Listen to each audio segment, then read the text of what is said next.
Pride and Prejudice by Jane Austen. Volume the Second. Chapter 10. More than once did Elizabeth, in her ramble within the park, unexpectedly meet Mr. Darcy. She felt all the perverseness of the mischance that should bring him where no one else was brought, and, to prevent its ever happening again, took care to inform him, at first, that it was a favorite haunt of hers. How it could occur a second time, therefore, was very odd. Yet it did, and even the third. It seemed like willful ill nature, or a voluntary penance. For on these occasions, it was not merely a few formal inquiries, and an awkward pause and then away, but he actually thought it necessary to turn back and walk with her. He never said a great deal, nor did she give herself the trouble of talking or of listening much. But it struck her in the course of their third rencontre that he was asking some odd, unconnected questions about her pleasure in being at Hunsford, her love of solitary walks, and her opinion of Mr. and Mrs. Collins's happiness, and that in speaking of Rosings, and her not perfectly understanding the house, he seemed to expect that whenever she came into Kent again, she would be staying there too. His words seemed to imply it. Could he have Colonel Fitzwilliam in his thoughts? She supposed, if he meant anything, he must mean an allusion to what might arise in that quarter. It distressed her a little, and she was quite glad to find herself at the gate in the Pale S as opposite the parsonage.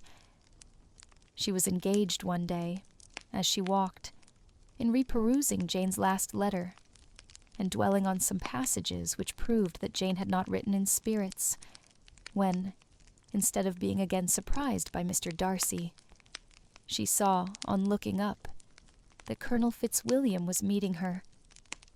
Putting away the letter immediately, and forcing a smile, she said, "I did not know before that you ever walked this way." "I have been making the tour of the park," he replied, "as I generally do every year, and intended to close it with a call at the parsonage." "Are you going much farther?" "No. I should have turned in a moment." And accordingly she did turn, and they walked towards the parsonage together. "Do you certainly leave Kent on Saturday?" said she. "Yes, if Darcy does not put it off again. But I am at his disposal. He arranges the business just as he pleases. And if not able to please himself in the arrangement, he has at least great pleasure in the power of choice. I do not know anybody who seems more to enjoy the power of doing what he likes than Mr. Darcy." "He likes to have his own way very well," replied Colonel Fitzwilliam, "but so we all do. It is only that he has better means of having it than many others, because he is rich, and many others are poor. I speak feelingly. A younger son, you know, must be inured to self-denial and dependence. In my opinion, the younger son of an earl can know very little of either. Now, seriously, what have you ever known of self-denial and dependence? When have you been prevented by want of money from going wherever you chose, or procuring anything you had a fancy for? These are home questions, and perhaps I cannot say that I have experienced many hardships of that nature, but in matters of greater weight, I may suffer from the want of money. Younger sons cannot marry where they like, unless where they like women of fortune, which I think they very often do. Our habits of expense make us too dependent, and there are not many in my rank of life who can afford to marry without some attention to money. Is this, thought Elizabeth, meant for me? And she colored at the idea, but recovering herself, said in a lively tone, "And pray, What is the usual price of an earl's younger son? Unless the elder brother is very sickly, I suppose you would not ask above £50,000. He answered her in the same style, and the subject dropped. To interrupt a silence which might make him fancy her affected with what had passed, she soon afterwards said, "I imagine your cousin brought you down with him chiefly for the sake of having somebody at his disposal. I wonder he does not marry, to secure a lasting convenience of that kind. But perhaps his sister does as well for the present. And, as she is under his sole care, he may do what he likes with her." "No," said Colonel Fitzwilliam, "that is an advantage which he must divide with me. I am joined with him in the guardianship of Miss Darcy." "Are you, indeed? And pray, what sort of a guardian do you make? Does your charge give you much trouble? Young ladies of her age are sometimes a little difficult to manage, and if she has the true Darcy spirit, she may like to have her own way." As she spoke, she observed him looking at her earnestly, and the manner in which he immediately asked her why she supposed Miss Darcy likely to give them any uneasiness convinced her that she had somehow or other got pretty near the truth. She directly replied, "You need not be frightened. I never heard any harm of her, and I dare say she is one of the most tractable creatures in the world. She is a very great favourite with some ladies of my acquaintance, Mrs. Hurst and Miss Bingley. I think I have heard you say that you know them." "I know them a little. Their brother is a pleasant, gentlemanlike man. He is a great friend of Darcy's." "Oh, yes," said Elizabeth dryly. "Mr. Darcy is uncommonly kind to Mr. Bingley, and takes a prodigious deal of care of him." "Care of him." "Yes, I really believe Darcy does take care of him in those points where he most wants care. From something that he told me in our journey hither, I have reason to think Bingley very much indebted to him. But I ought to beg his pardon, for I have no right to suppose that Bingley was the person meant. It was all conjecture." "What is it you mean?" "It is a circumstance which Darcy, of course, could not wish to be generally known, because if it were to get round to the lady's family, it would be an unpleasant thing." "You may depend upon my not mentioning it. And remember that I have not much reason for supposing it to be Bingley. What he told me was merely this, that he congratulated himself on having lately saved a friend from the inconveniences of a most imprudent marriage, but without mentioning names or any other particulars. And I only suspected it to be Bingley from believing him the kind of young man to get into a scrape of that sort, and from knowing them to have been together the whole of last summer. Did Mr. Darcy give you his reasons for this interference?" "I understood that there were some very strong objections against the lady." "And what arts did he use to separate them?" "He did not talk to me of his own arts," said Fitzwilliam, smiling. "He only told me what I have now told you." Elizabeth made no answer, and walked on, her heart swelling with indignation. After watching her a little, Fitzwilliam asked her why she was so thoughtful. "I am thinking of what you have been telling me," said she. "Your cousin's conduct does not suit my feelings. Why was he to be the judge? You are rather disposed to call his interference officious. I do not see what right Mr. Darcy had to decide on the propriety of his friend's inclination, or why, upon his own judgment alone, he was to determine and direct in what manner that friend was to be happy. But," she continued, recollecting herself, "as we know none of the particulars, it is not fair to condemn him. it is not to be supposed that there was much affection in the case. That is not an unnatural surmise, said Fitzwilliam, but it is lessening the honor of my cousin's triumph very sadly. This was spoken jestingly, but it appeared to her so just a picture of Mr. Darcy that she would not trust herself with an answer, and therefore, abruptly changing the conversation, talked on indifferent matters till they reached the parsonage. There, shut into her own room, as soon as their visitor left them, she could think without interruption of all that she had heard. It was not to be supposed that any other people could be meant than those with whom she was connected. There could not exist in the world two men over whom Mr. Darcy could have such boundless influence. That he had been concerned in the measures taken to separate Mr. Bingley and Jane, she had never doubted, but she had always attributed to Miss Bingley the principal design and arrangement of them. If his own vanity, however, did not mislead him, he was the cause, his pride and caprice were the cause, of all that Jane had suffered, and still continued to suffer.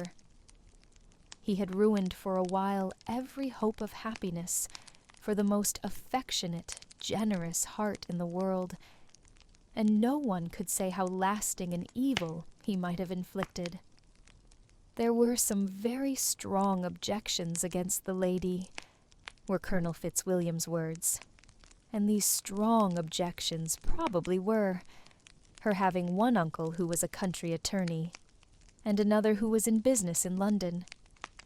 To Jane herself, she exclaimed, there could be no possibility of objection, all loveliness and goodness as she is, her understanding excellent, her mind improved, and her manners captivating. Neither could anything be urged against my father, who, though with some peculiarities, has abilities which Mr. Darcy himself need not disdain, and respectability which he will probably never reach. When she thought of her mother, indeed, her confidence gave way a little, but she would not allow that any objections there had material weight with Mr. Darcy, whose pride, she was convinced, would receive a deeper wound from the want of importance in his friends' connections than from their want of sense. And she was quite decided, at last, that he had been partly governed by this worst kind of pride, and partly by the wish of retaining Mr. Bingley for his sister. The agitation and tears which the subject occasioned brought on a headache, and it grew so much worse towards the evening that, added to her unwillingness to see Mr. Darcy, it determined her not to attend her cousins to Rosings, where they were engaged to drink tea. Mrs. Collins, seeing that she was really unwell, did not press her to go, and as much as possible prevented her husband from pressing her. But Mr. Collins could not conceal his apprehension of Lady Catherine's being rather displeased by her staying at home. Chapter 11. When they were gone, Elizabeth, as if intending to exasperate herself as much as possible against Mr. Darcy, chose for her employment the examination of all the letters which Jane had written to her since her being in Kent. They contained no actual complaint, nor was there any revival of past occurrences, or any communication of present suffering. But in all, and in almost every line of each, there was a want of that cheerfulness which had been used to characterize her style, and which, proceeding from the serenity of a mind at ease with itself, and kindly disposed towards everyone, had been scarcely ever clouded. Elizabeth noticed every sentence conveying the idea of uneasiness, with an attention which it had hardly received on the first perusal. Mr. Darcy's shameful boast of what misery he had been able to inflict gave her a keener sense of her sister's sufferings. It was some consolation to think that his visit to Rosings was to end on the day after the next, and a still greater, that in less than a fortnight she should herself be with Jane again, and enabled to contribute to the recovery of her spirits by all that affection could do. She could not think of Darcy's leaving Kent without remembering that his cousin was to go with him, but Colonel Fitzwilliam had made it clear that he had no intentions at all, and agreeable as he was, she did not mean to be unhappy about him. While settling this point, she was suddenly roused by the sound of the doorbell, and her spirits were a little fluttered by the idea of its being Colonel Fitzwilliam himself, who had once before called late in the evening, and might now come to inquire particularly after her. But this idea was soon banished, and her spirits were very differently affected, when, to her utter amazement, she saw Mr. Darcy walk into the room. In a hurried manner, he immediately began an inquiry after her health, imputing his visit to a wish of hearing that she were better. She answered him with cold civility. He sat down for a few moments, and then getting up, walked about the room. Elizabeth was surprised, but said not a word. After a silence of several minutes, he came towards her in an agitated manner, and thus began. "In vain have I struggled. It will not do. My feelings will not be repressed. You must allow me to tell you how ardently I admire and love you." Elizabeth's astonishment was beyond expression. She stared, colored, doubted, and was silent. This he considered sufficient encouragement, and the avowal of all that he felt, and had long felt for her, immediately followed. He spoke well, but there were feelings besides those of the heart to be detailed, and he was not more eloquent on the subject of tenderness than of pride. His sense of her inferiority, of its being a degradation, of the family obstacles which judgment had always opposed to inclination, were dwelt on with a warmth which seemed due to the consequence he was wounding, but was very unlikely to recommend his suit.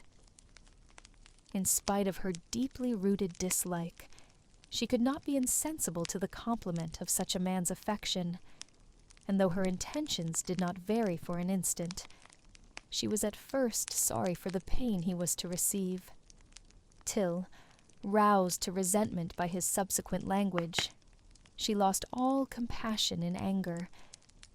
She tried, however, to compose herself to answer him with patience, when he should have done. He concluded with representing to her the strength of that attachment, which, in spite of all his endeavors, he had found impossible to conquer, and with expressing his hope that it would now be rewarded by her acceptance of his hand. As he said this, she could easily see that he had no doubt of a favorable answer. He spoke of apprehension and anxiety, but his countenance expressed real security. Such a circumstance could only exasperate farther, and when he ceased, the color rose into her cheeks, and she said, "In such cases as this, it is, I believe, the established mode to express a sense of obligation for the sentiments avowed, however unequally they may be returned. It is natural that obligation should be felt, and if I could feel gratitude, I would now thank you. But I cannot. I have never desired your good opinion, and you have certainly bestowed it most unwillingly.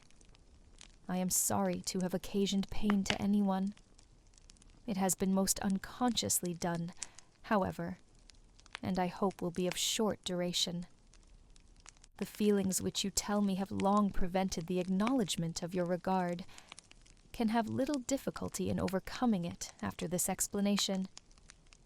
Mr. Darcy, who was leaning against the mantelpiece with his eyes fixed on her face, seemed to catch her words with no less resentment than surprise.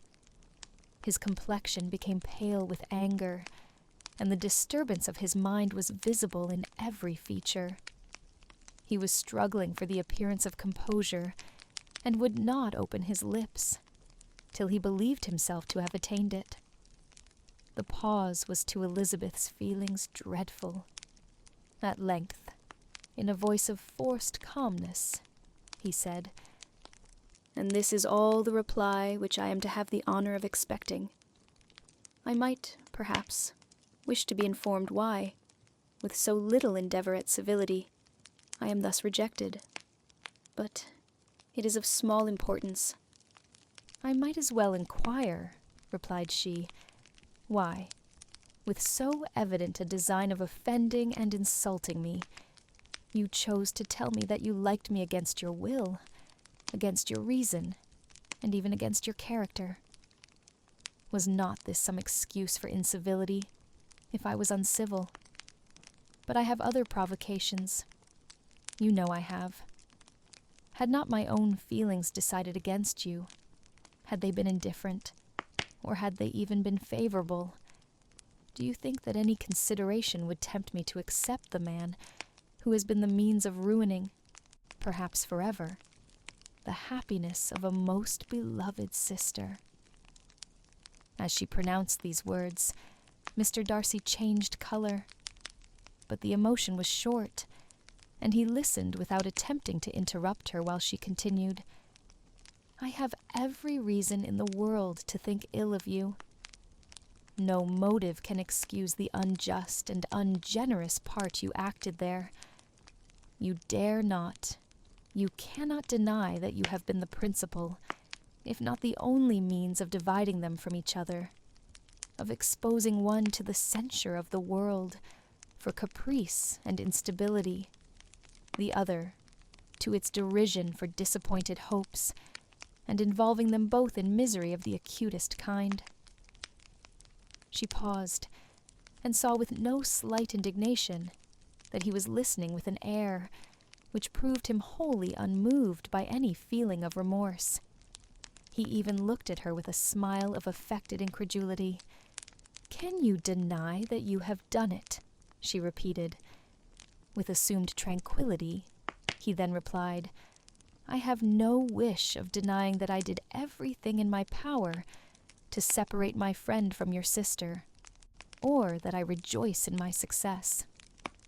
Towards him, I have been kinder than towards myself." Elizabeth disdained the appearance of noticing this civil reflection, but its meaning did not escape, nor was it likely to conciliate her. "But it is not merely this affair," she continued, "on which my dislike is founded. Long before it had taken place, my opinion of you was decided. Your character was unfolded in the recital which I received many months ago from Mr. Wickham. On this subject, what can you have to say? In what imaginary act of friendship can you here defend yourself? Or under what misrepresentation can you here impose upon others? You take an eager interest in that gentleman's concerns," said Darcy, in a less tranquil tone, and with a heightened color. "Who that knows what his misfortunes have been can help feeling an interest in him?" "His misfortunes," repeated Darcy contemptuously. "Yes, his misfortunes have been great indeed." "And of your infliction," cried Elizabeth with energy, "you have reduced him to his present state of poverty, comparative poverty. You have withheld the advantages which you must know to have been designed for him. You have deprived the best years of his life of that independence which was no less his due than his desert. You have done all this, and yet you can treat the mention of his misfortunes with contempt and ridicule.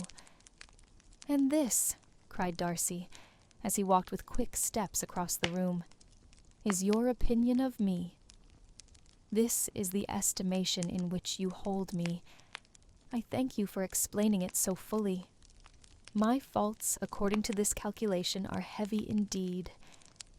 But perhaps," added he, stopping in his walk and turning towards her, "these offenses might have been overlooked.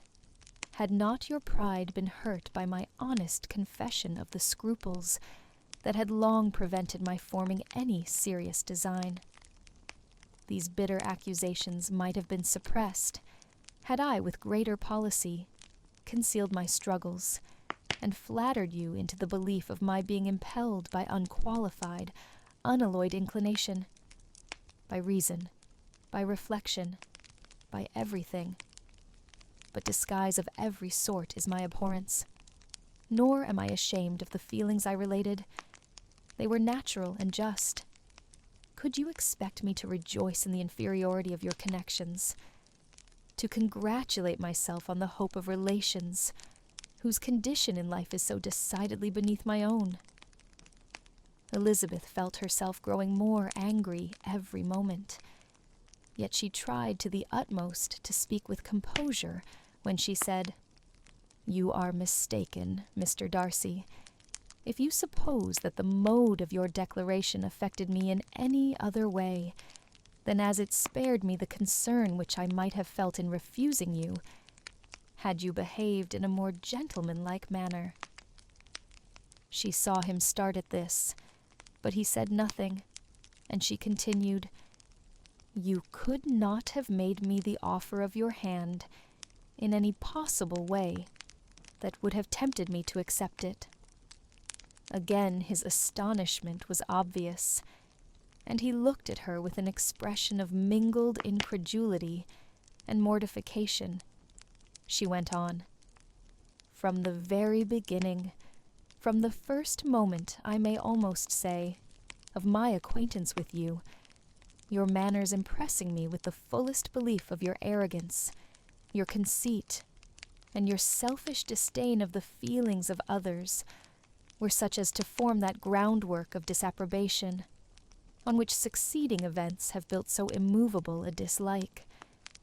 And I had not known you a month before I felt that you were the last man in the world whom I could ever be prevailed on to marry. You have said quite enough, madam. I perfectly comprehend your feelings, and have now only to be ashamed of what my own have been. Forgive me for having taken up so much of your time, and accept my best wishes for your health and happiness." And with these words, he hastily left the room, and Elizabeth heard him the next moment open the front door and quit the house. The tumult of her mind was now painfully great. She knew not how to support herself, and, from actual weakness, sat down and cried for half an hour. Her astonishment, as she reflected on what had passed, was increased by every review of it. That she should receive an offer of marriage from Mr. Darcy, that he should have been in love with her for so many months, so much in love as to wish to marry her in spite of all the objections which had made him prevent his friends marrying her sister, and which must appear at least with equal force in his own case, was almost incredible. It was gratifying to have inspired unconsciously so strong an affection.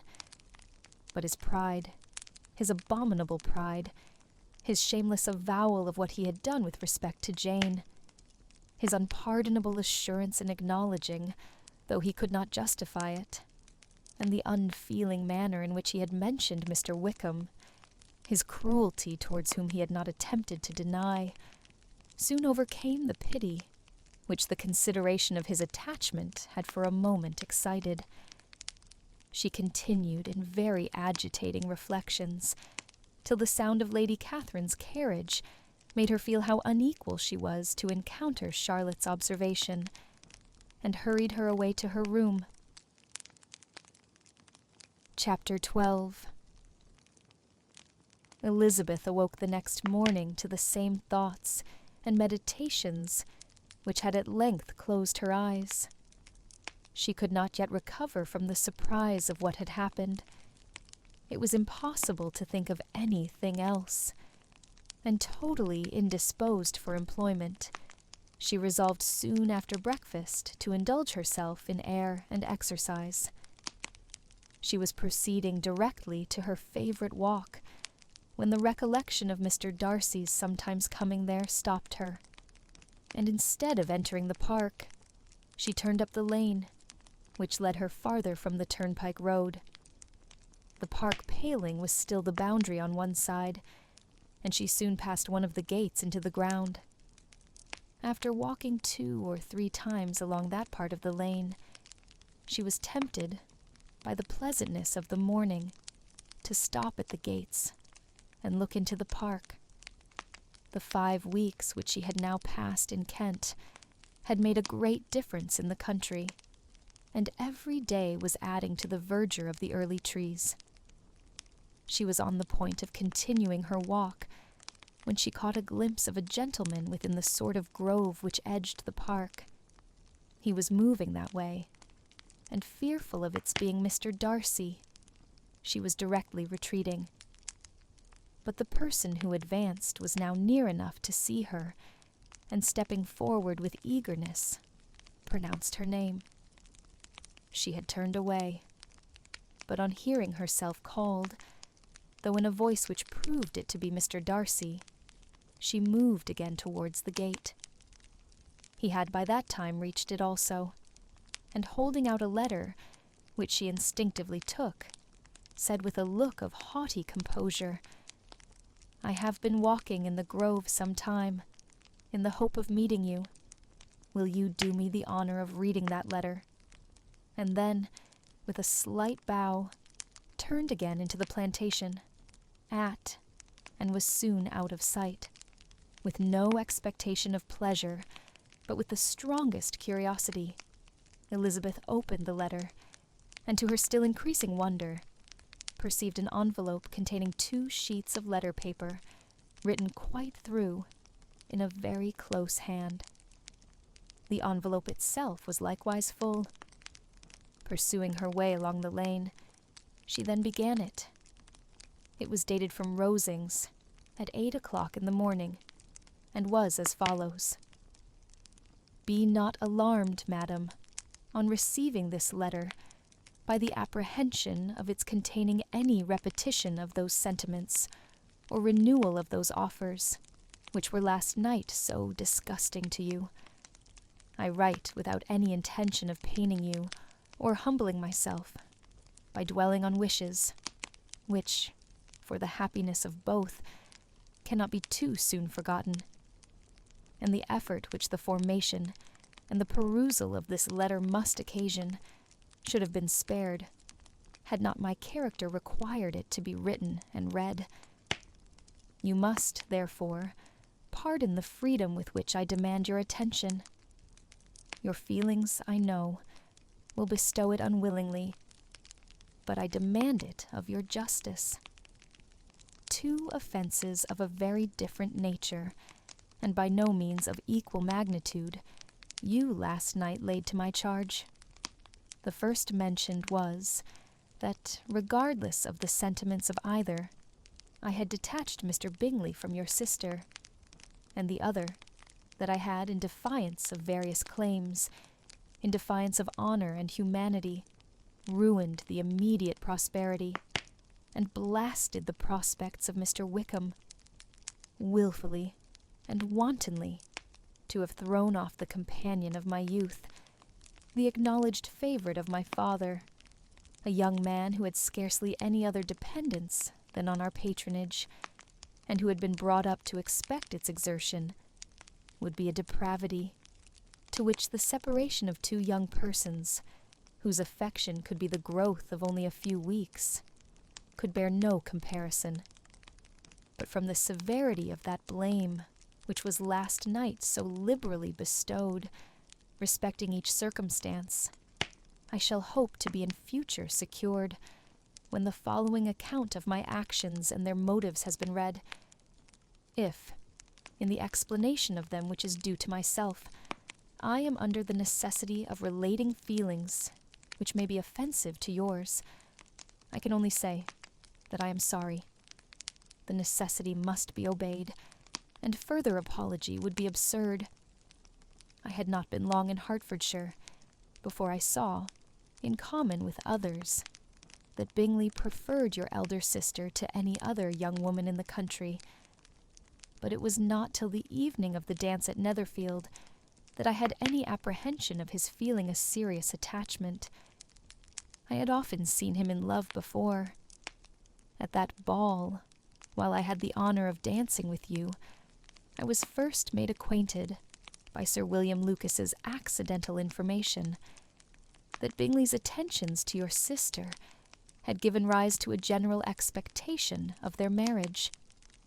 He spoke of it as a certain event, of which the time alone could be undecided.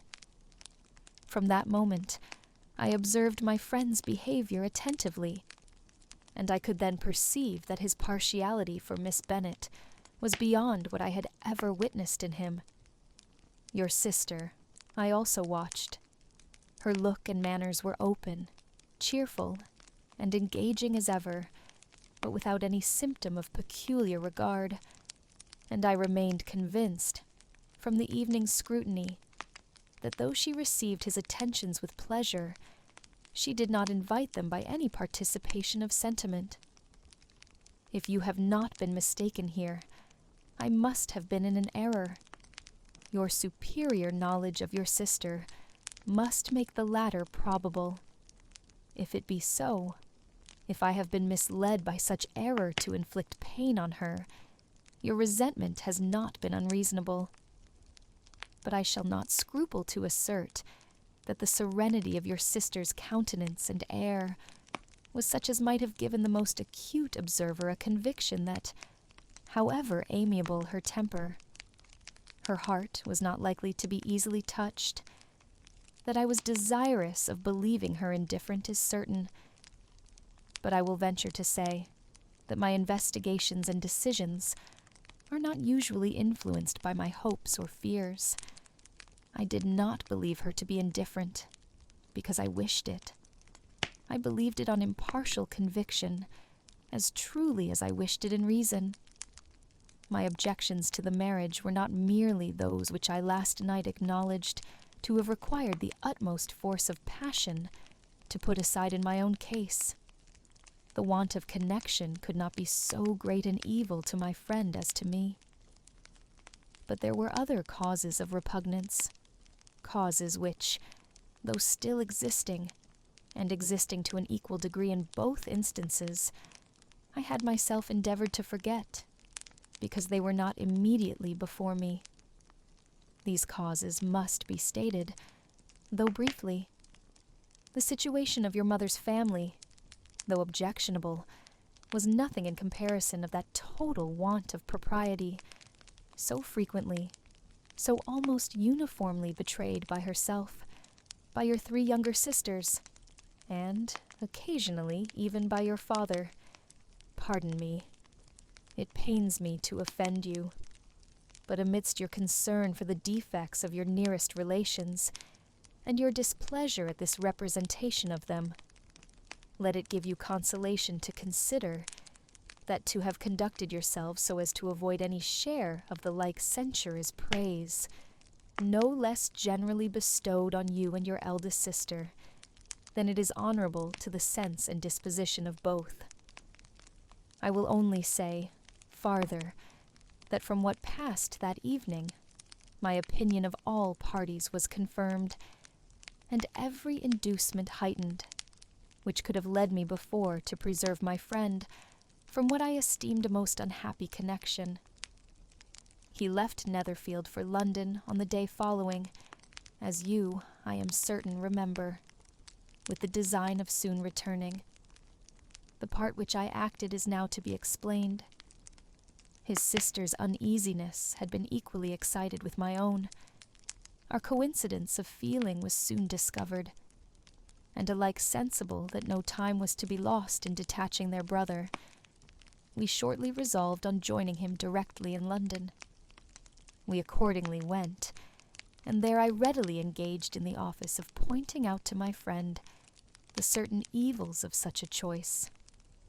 I described and enforced them earnestly, but however this remonstrance might have staggered or delayed his determination, I do not suppose that it would ultimately have prevented the marriage, had it not been seconded by the assurance, which I hesitated not in giving, of your sister's indifference.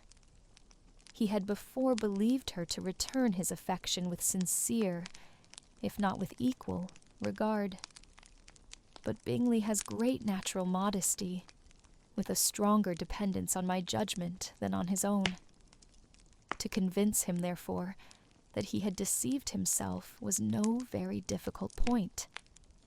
To persuade him against returning into Hertfordshire, when that conviction had been given, was scarcely the work of a moment. I cannot blame myself for having done thus much. There is but one part of my conduct, in the whole affair, on which I do not reflect with satisfaction. It is that I condescended to adopt the measures of art, so far as to conceal from him your sister's being in town.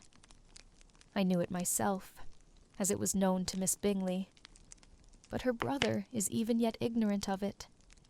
That they might have met without ill consequence is perhaps probable, but his regard did not appear to me enough extinguished for him to see her without some danger. Perhaps this concealment, this disguise, was beneath me. It is done, however, and it was done for the best. On this subject, I have nothing more to say, no other apology to offer. If I have wounded your sister's feelings, it was unknowingly done, and though the motives which governed me may to you very naturally appear insufficient, I have not yet learnt to condemn them. With respect to that other, more weighty accusation of having injured Mr. Wickham, I can only refute it by laying before you the whole of his connection with my family. Of what he has particularly accused me, I am ignorant, but of the truth of what I shall relate, I can summon more than one witness of undoubted veracity. Mr. Wickham is the son of a very respectable man, who had for many years the management of all the Pemberley estates, and whose good conduct in the discharge of his trust naturally inclined my father to be of service to him. And on George Wickham, who was his godson, his kindness was therefore liberally bestowed. My father supported him at school, and afterwards at Cambridge. Most important assistance, as his own father, always poor from the extravagance of his wife, would have been unable to give him a gentleman's education. My father was not only fond of this young man's society, whose manners were always engaging, he had also the highest opinion of him, and hoping the church would be his profession, intended to provide for him in it. As for myself, it is many, many years since I first began to think of him in a very different manner. The vicious propensities, the want of principle, which he was careful to guard from the knowledge of his best friend, could not escape the observation of a young man of nearly the same age with himself, and who had opportunities of seeing him in unguarded moments, which Mr. Darcy could not have. Here again, I shall give you pain, to what degree you only can tell. But whatever may be the sentiments which Mr. Wickham has created, a suspicion of their nature shall not prevent me from unfolding his real character. It adds even another motive. My excellent father died about 5 years ago, and his attachment to Mr. Wickham was to the last so steady that in his will he particularly recommended it to me to promote his advancement in the best manner that his profession might allow, and if he took orders, desired that a valuable family living might be his as soon as it became vacant. There was also a legacy of £1,000. His own father did not long survive mine, and within half a year from these events, Mr. Wickham wrote to inform me that, having finally resolved against taking orders, he hoped I should not think it unreasonable for him to expect some more immediate pecuniary advantage in lieu of the preferment, by which he could not be benefited. He had some intention, he added, of studying the law, and I must be aware that the interest of £1,000 would be a very insufficient support therein. I rather wished than believed him to be sincere, but, at any rate, was perfectly ready to accede to his proposal. I knew that Mr. Wickham ought not to be a clergyman. The business was therefore soon settled. He resigned all claim to assistance in the church, were it possible that he could ever be in a situation to receive it, and accepted in return £3,000. All connection between us seemed now dissolved. I thought too ill of him to invite him to Pemberley, or admit his society in town. In town, I believe, he chiefly lived, but his studying the law was a mere pretense, and being now free from all restraint, his life was a life of idleness and dissipation. For about 3 years I heard little of him, but on the decease of the incumbent of the living, which had been designed for him, he applied to me again by letter for the presentation. His circumstances, he assured me, and I had no difficulty in believing it, were exceedingly bad. He had found the law a most unprofitable study, and was now absolutely resolved on being ordained, if I would present him to the living in question, of which he trusted there could be little doubt, as he was well assured that I had no other person to provide for, and I could not have forgotten my revered father's intentions. You will hardly blame me for refusing to comply with this entreaty, or for resisting every repetition of it. His resentment was in proportion to the distress of his circumstances, and he was doubtless as violent in his abuse of me to others as in his reproaches to myself. After this period, every appearance of acquaintance was dropped. How he lived, I know not, but last summer he was again most painfully obtruded on my notice. I must now mention a circumstance which I would wish to forget myself, and which no obligation less than the present should induce me to unfold to any human being. Having said thus much, I feel no doubt of your secrecy. My sister, who is more than 10 years my junior, was left to the guardianship of my mother's nephew, Colonel Fitzwilliam, and myself. About a year ago, she was taken from school, and an establishment formed for her in London, and last summer she went with the lady who presided over it to Ramsgate, and thither also went Mr. Wickham, undoubtedly by design. For there proved to have been a prior acquaintance between him and Mrs. Young, in whose character we were most unhappily deceived, and by her connivance and aid he so far recommended himself to Georgiana, whose affectionate heart retained a strong impression of his kindness to her as a child, that she was persuaded to believe herself in love, and to consent to an elopement. She was then but 15, which must be her excuse, and after stating her imprudence, I am happy to add that I owed the knowledge of it to herself. I joined them unexpectedly a day or two before the intended elopement, and then Georgiana, unable to support the idea of grieving and offending a brother whom she almost looked up to as a father, acknowledged the whole to me. You may imagine what I felt, and how I acted. Regard for my sister's credit, and feelings prevented any public exposure. But I wrote to Mr. Wickham, who left the place immediately, and Mrs. Young was of course removed from her charge. Mr. Wickham's chief object was unquestionably my sister's fortune, which is £30,000. But I cannot help supposing that the hope of revenging himself on me was a strong inducement. His revenge would have been complete indeed. This, madam, is a faithful narrative of every event in which we have been concerned together, and if you do not absolutely reject it as false, you will, I hope, acquit me henceforth of cruelty towards Mr. Wickham. I know not in what manner, under what form of falsehood he has imposed on you, but his success is not perhaps to be wondered at, ignorant as you previously were of everything concerning either. Detection could not be in your power, and suspicion certainly not in your inclination. You may possibly wonder why all this was not told you last night, but I was not then master enough of myself to know what could or ought to be revealed. For the truth of everything here related, I can appeal more particularly to the testimony of Colonel Fitzwilliam, who, from our near relationship and constant intimacy, and still more as one of the executors of my father's will, has been unavoidably acquainted with every particular of these transactions.